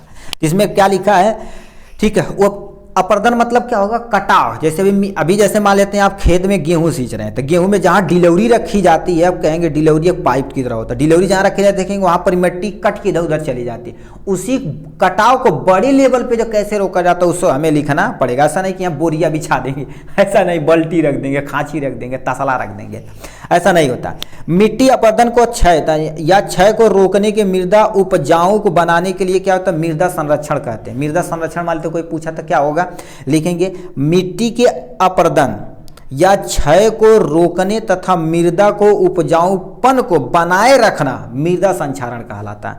ठीक है, मृदा संरक्षण कहलाता है। संरक्षण मतलब रक्षा करना कहलाता है। जैसे जल संरक्षण, जल की रक्षा, मृदा संरक्षण, मृदा की रक्षा। ठीक है, पर्यावरण संरक्षण, पर्यावरण की संरक्षण, ऐसे ही आपको याद रखना पड़ेगा। नेक्स्ट में क्या, इसमें क्या लिखा है मृदा भूमि संरक्षण के विधि की, ठीक है, विधियां का उपाय बचाने के लिए कईयों तुम्हारे पास दी गई हैं। इसमें पहला दे रखा बांध बनाना। मान लेते ऐसे जगह है जैसे नदियों के किनारे आपका खेत है, नदियों के किनारे तो बहुत बड़ा बांध बना देंगे, जिससे पानी नहीं आएगा, आपका क्या होगा, खेती लंबे समय तक बचा रहेगा। तो ये लिखा है पहाड़ी नालों, ठीक है, पहाड़ी नालों तथा नदियों पर बांध यानी बनाने से पानी की तीव्र प्रवाह रोका जा सकता है। इससे मिट्टी को कटाव को क्या कर देती है, रोकने में सहायता मिलती है। ये तुम्हारे पास क्या था, पहला पॉइंट था।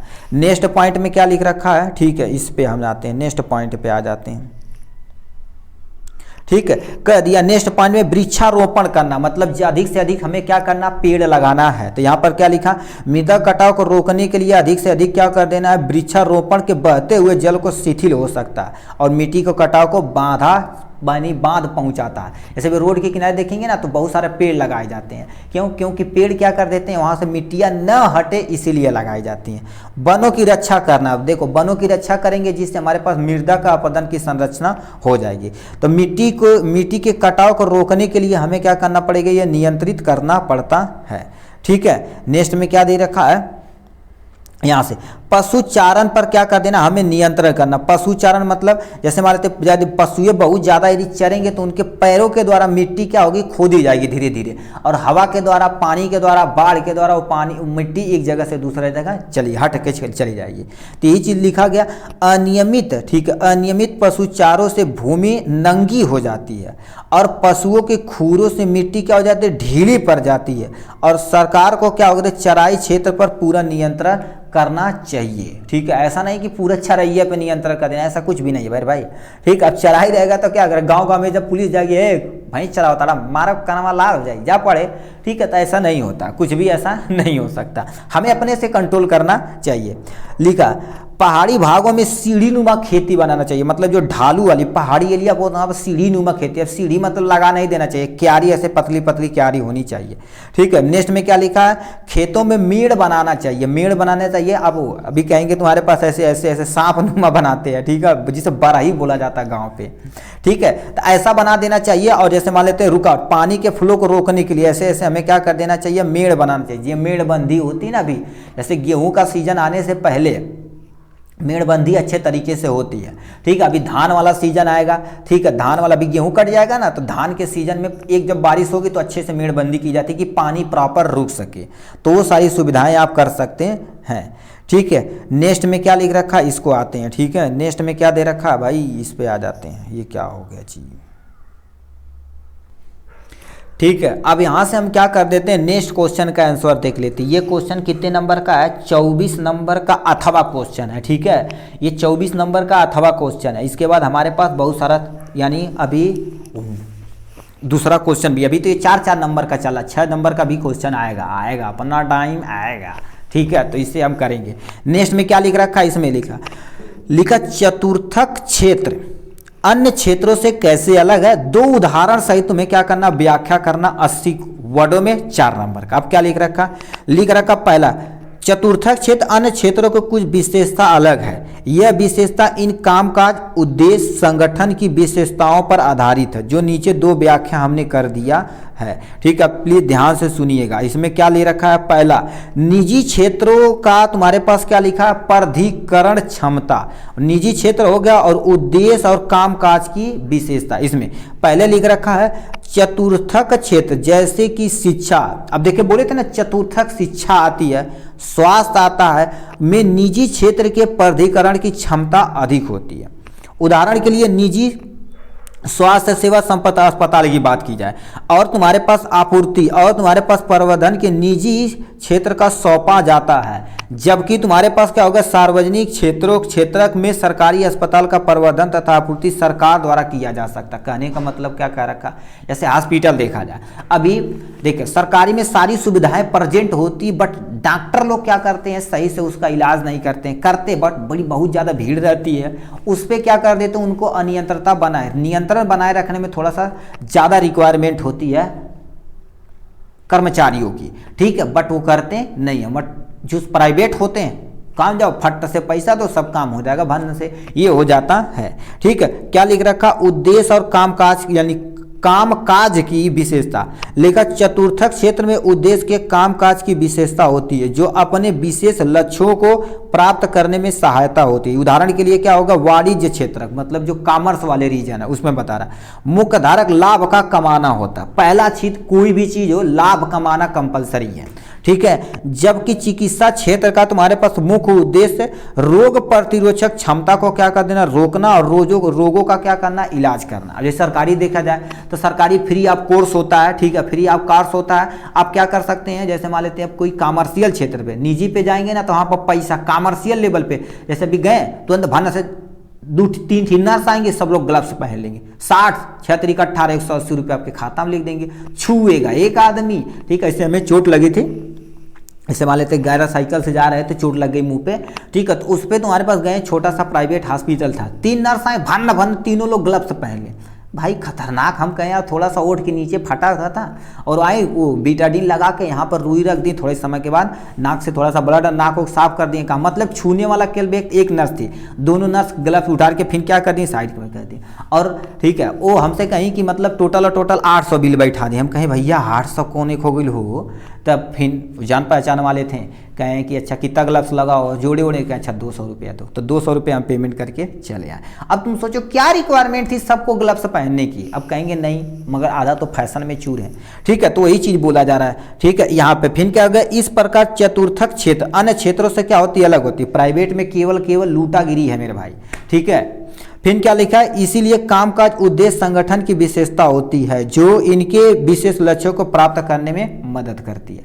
अभी आपके घर में कोरोना आया था, देखिए अभी कोरोना आया था, सब परेशान थे, मगर लूटने वाले अस्पताल वाले इसे में लूट के राजा हो गए, और जितने लूटाने वाले थे, मतलब जिसका पेशेंट हो गया था बेचारे, लूट के घर दुआर सब कुछ बिक गया, उसके बावजूद पेशेंट मर गया। उनके घर पे बताओ क्या बीत रही है। लूटने की ऐसी क्षमता है, प्राइवेट वाले आपको भिखारी बना देंगे। ठीक है, तो ये चीज़ें होती हैं। नेक्स्ट पे क्या लिख रखा, नेक्स्ट क्वेश्चन का आंसर क्या दिया गया है, यहाँ से आप समझिए क्या लिख रखा। ये देखा जाए तो तुम्हारे पास आप चले आते हैं हम, ये लॉन्ग क्वेश्चन देखो साफ साफ लिखा 150 शब्दों में तुम्हें क्या करना, लिखना। कम से कम 1.5 से 2 पेज आपको भरना ही भरना पड़ेगा मेरे भाई। ठीक है, अब ध्यान से सुनिए। सत्याग्रह से आप क्या यानी क्या अभिप्राय है, सत्याग्रह के संबंध में महात्मा गांधी की क्या विचार थे, इनके बारे में आपको बताना पड़ेगा। ध्यान से सुनिए।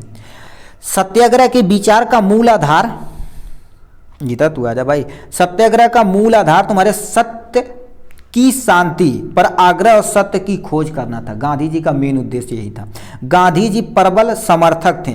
इन्होंने क्या होगा, इनकी बहुत सारी विशेषता निम्न यानी इन्होंने व्याख्या की गई है। इसका तुम्हारे पास नीचे दिया गया, अब इसे ध्यान से सुनिएगा। अब पॉइंट वाइज डालते आप क्या करिए, लिखते चले जाइएगा।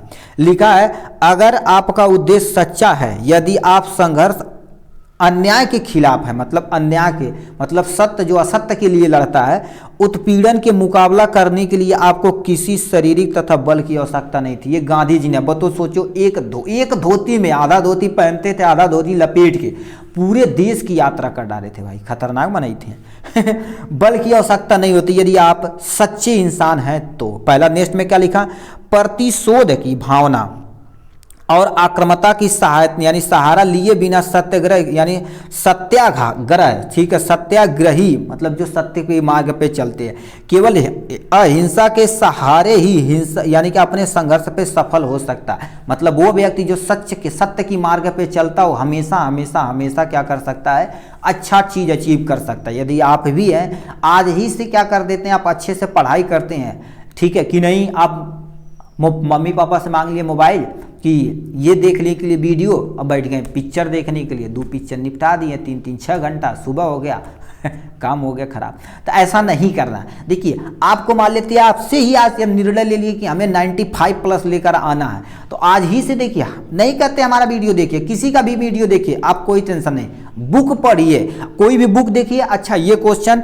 2024 में पूछा गया, 2023 में, 22 में, यानी ये लगातार पूछा गया, तो उसे आप कॉपी में बार बार लिखिए। रफ कॉपी लीजिए, अच्छी क्वालिटी की नहीं कि खराब क्वालिटी का 50 रुपये का रफ ले लीजिए। आप लिखते जाइए, जितना ज़्यादा लिखेंगे ना, और याद रखना साइको के हिसाब से देखा जाए, अपने साइकोलॉजी के हिसाब से देखा जाए तो कोई भी पर्सन एक बार किसी चीज को रीड करता है और लिखता है, लिखकर यदि अच्छे से पढ़ लेता तो 70 से लेकर 60 से लेकर 70% उसके माइंड में एज इट इज बैठ जाता है। एक बार यदि अच्छे से लिख रहा है तो, कि नहीं बीच बगल में गाना चला रहा है भोजपुरी हो वाला ठीक, तो ऐसा नहीं है। ठीक, शांतिपूर्वक आप पढ़ रहे हैं तो आप बहुत सारी चीज अचीव कर सकते हैं।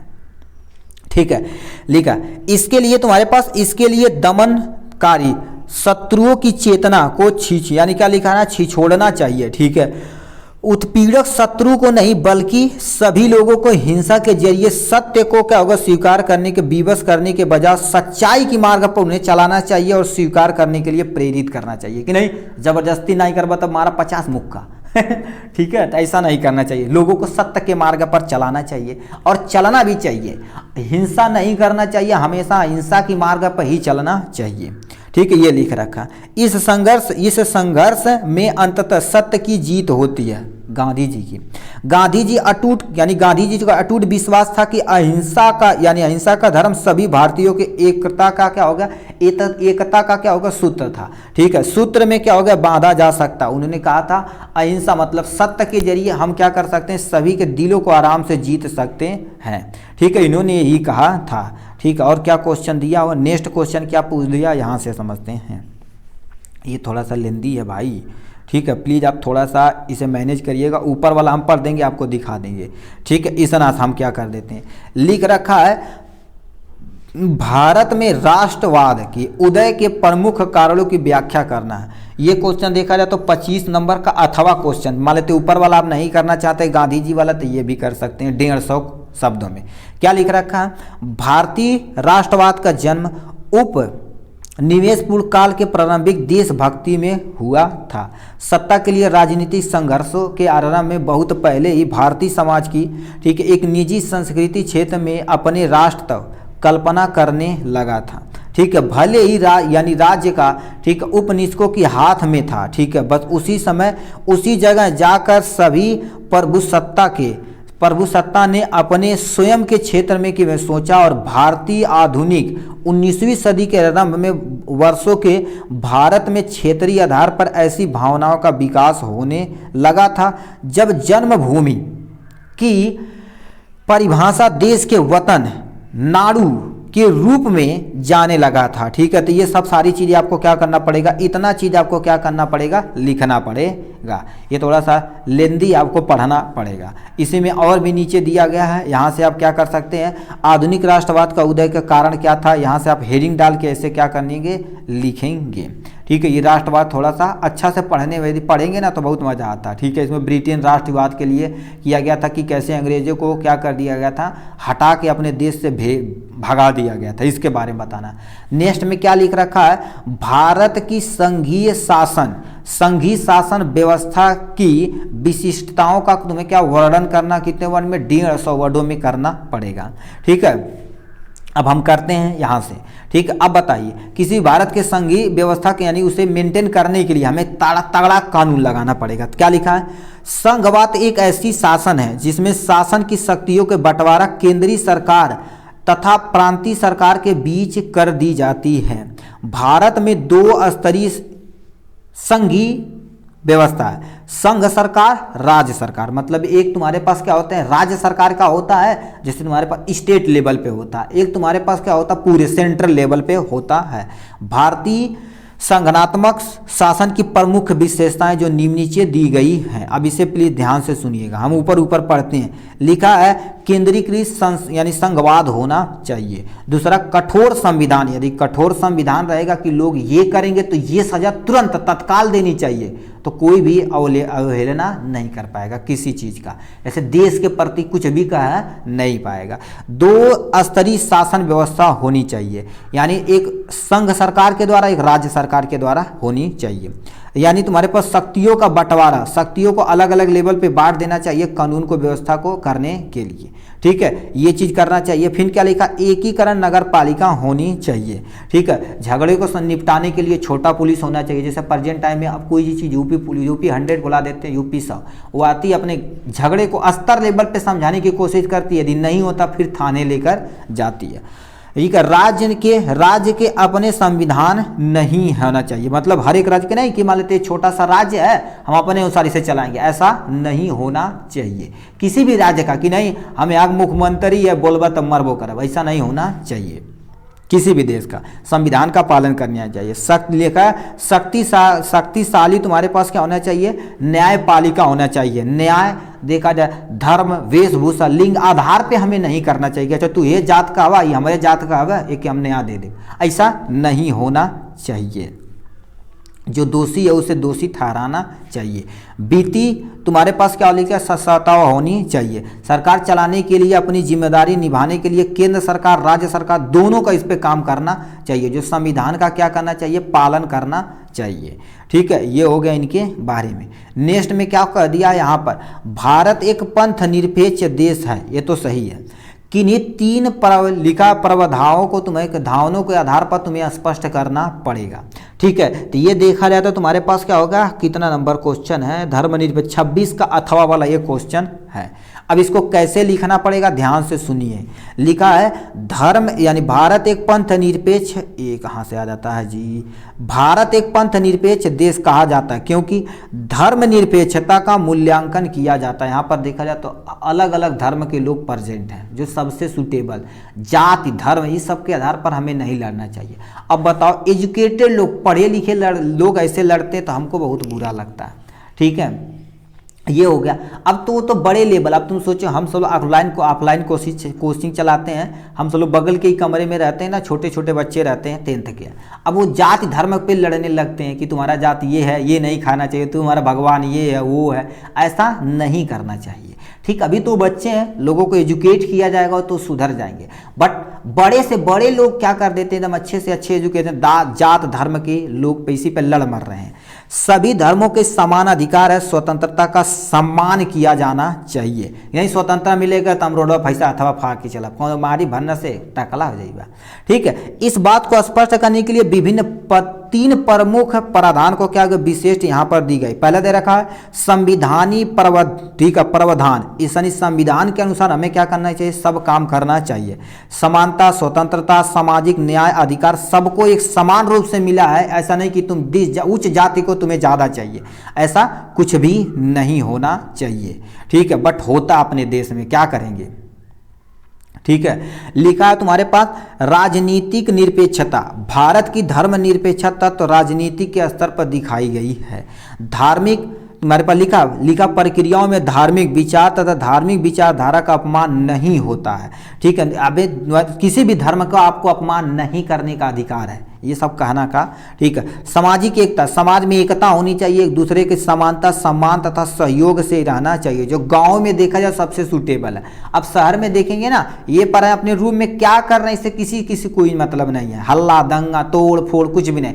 बट गाँव में देखेंगे ना, गाँव में मतलब 12 बजे 1 बजे रात को केवल गाड़ी चल जाएगी चरपहिया, अरे गाँव में रतिया में गाड़ी आई लाल हो केकरे कि यहाँ आई लाल पूछ रहे, मतलब पूरा टोला पड़ोसी जब तक उसका पूरी लेवल पे नहीं जान जाएंगे कहाँ आए लाल, यहाँ से आए लाल, तब तक वो पता लगाते ही रहेंगे। ठीक है, ये होना चाहिए और होना भी चाहिए। गांव में देखा जाए तो एकता बहुत अभी तगड़ी है।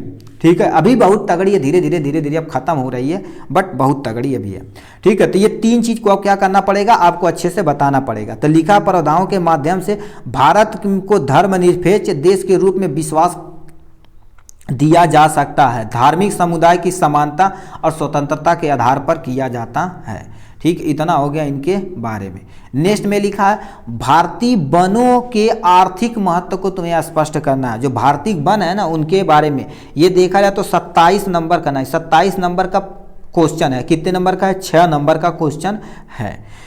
अब क्या क्या लिखना पड़ेगा, ध्यान से सुनिए। भारतीय वन आर्थिक दृष्टि से महत्वपूर्ण तुम्हारे पास है। क्यों, क्योंकि वन रहेगा तो हमें प्रॉपर अमाउंट में फूड मिलेगा, लकड़ मिलेगा, ईंधन मिलेगा, सब चीज मिलेगा। पहला लिखा है लकड़ी तथा अन्य जीवों का उत्पादन। अब देखिए वन रहेगा तो हमें लकड़ी मिलेगी, तो लिखा भारतीय वनों के विभिन्न प्रकार की लकड़ियां, वनस्पति, औषधि तुम्हारे पास अमीर है मात्रा में। क्या अमीर मतलब ज़्यादा मात्रा में होती है। ऐसे कुछ लकड़ियाँ ऐसी होती हैं जो बहुत महंगी मिल सकती हैं, जो दूसरे लेवल पे भी, जैसे चंदन, जैसे पुष्पा आ गया, पुष्पा 2 आ गया, उसमें देखो चंदन की लकड़ी बहुत महंगी मिलती है और एक्चुअल में है भी। और कुछ औषधियाँ होती हैं, औषधियाँ मतलब जैसे अभी अपने यहाँ देखा जाए तो पहले आयुर्वेदा गुरु चलता था। आयुर्वेदा मतलब लक्कड़ उक्कड़ से क्या कर दिया जाता था, दवाइयाँ बना दिया जाता था, लोगों को ट्रीट किया जाता और लोग सही भी होते थे।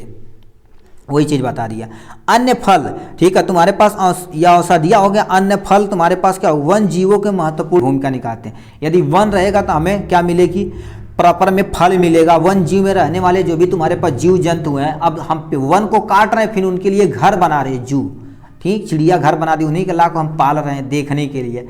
अब बताओ, ऐसा कर रहे हैं हम सब लोग। फिर क्या लिखा, आदिवासी तथा स्थानीय आय, मतलब जो आदिवासी है और जनजातियों का निवास को हमें क्या कर देना है, महत्व को बताना है। वनों में अपने जीवन को आजीविका यानी अर्चित करने के लिए, जैसे उनको लोगों को जागरूक करना है कि आप वन में ही रहिए, कोई दिक्कत नहीं। अब वन से जो भी जड़ी बूटियां मिलती है उसे लेवल पे ट्रांसपोर्ट करिए। जैसे अभी तुम्हारे पास, जैसे अभी बाल वाला आया था ना, बहुत सारा ऐड देखेंगे, हर चीज़िया में ऐड आता था कि हर्बल है तुम्हारे पास, हर्बल हेयर ऑयल, ठीक है, मतलब जड़ी बूटियाँ बेच रहे हैं सब लोग और उस पर बहुत सारे लोग, बड़े बड़े सेलिब्रिटी प्रचार उसे कर रहे हैं, बट ऐसा नहीं होना चाहिए। लकड़ी, खनिज यानी लिखा औषधियों, खनिज पदार्थों का यानी खनिज में व्यापारिक कार्य करते, आर्थिक स्थिति को सुधारने में हमें मदद करनी चाहिए।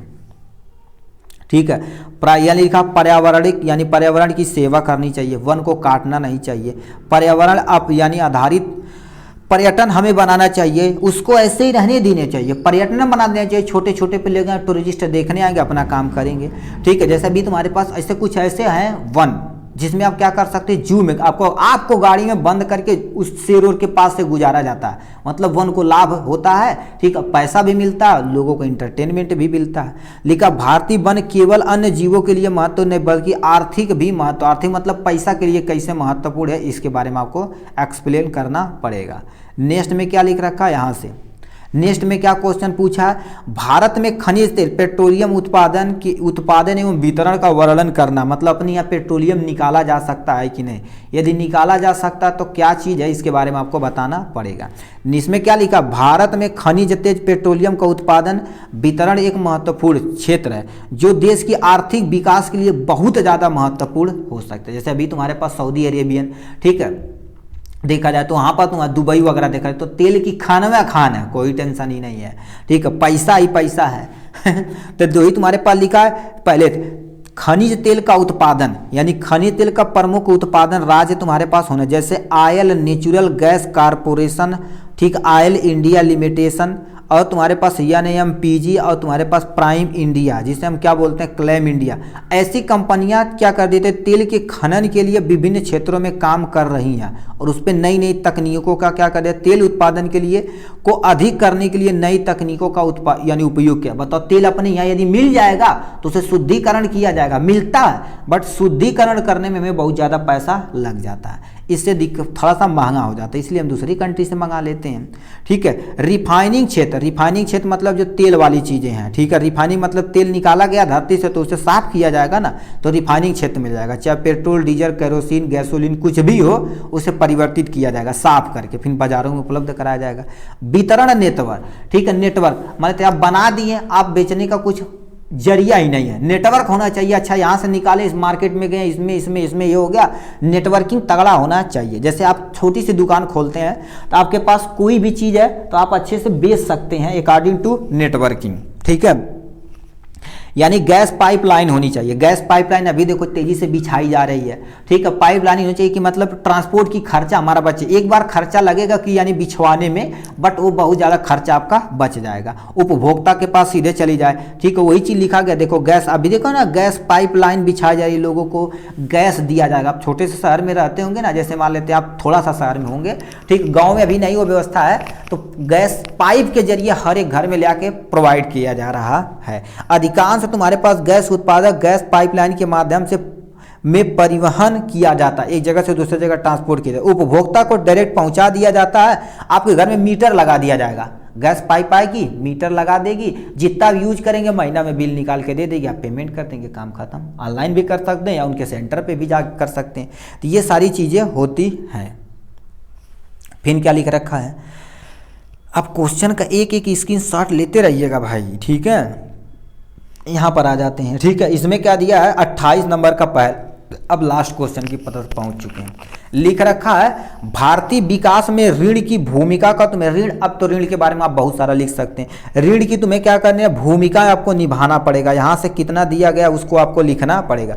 हमारे जीवन में बहुत सी गतिविधियाँ कुछ ऐसी यानी क्या होती सैदे होती हैं जो यानी जहाँ किसी न किसी रूप से ऋण का प्रयोग होता है। ऐसा थोड़ी ना आप अंबानी का परिवार का पैसा गाड़ के रख ले वाला, कोई भी काम करेंगे तो कर्जा लेंगे, चाहे बैंक से लेंगे या किसी दूसरे से लेंगे, टैक्स के रूप में ले सकते हैं।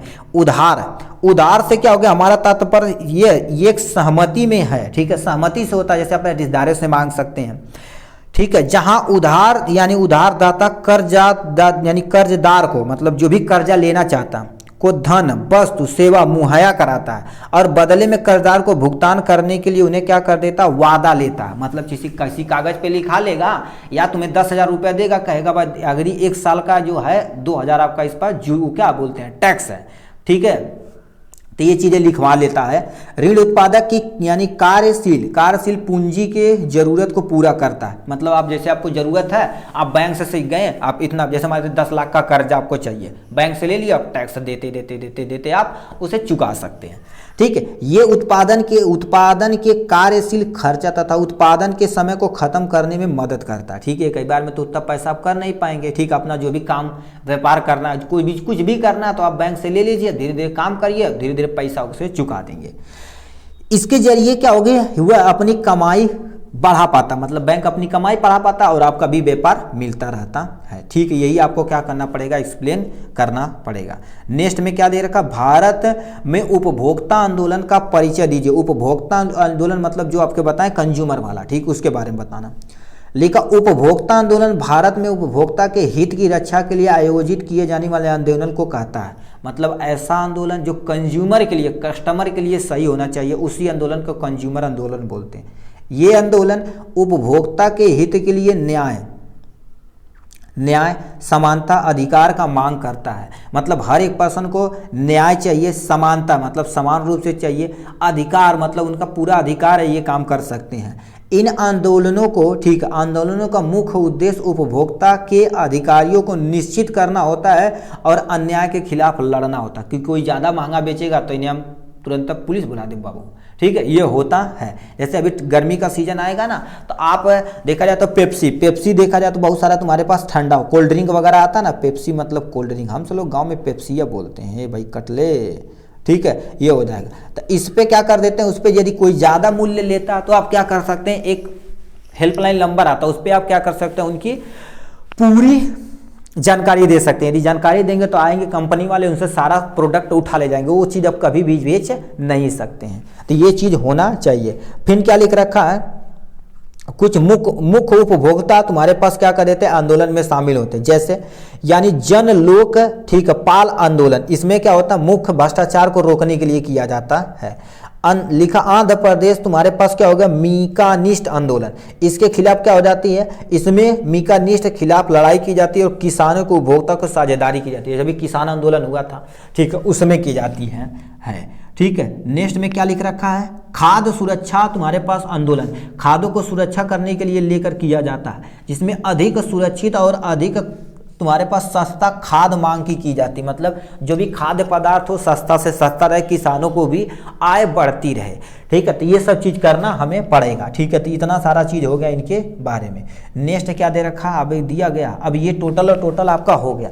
आपके पास 2 क्वेश्चन बचा हुआ नीचे 10 नंबर का, एक 29 नंबर का आपको बता देते हैं। 29 नंबर का आपका क्या हो जाएगा, क हो जाएगा। 29 नंबर का क हो जाएगा, जो मानचित्र पे करना रहेगा, उसका हम इसी में ऐड कर देंगे वीडियो, उसे देख लीजिएगा।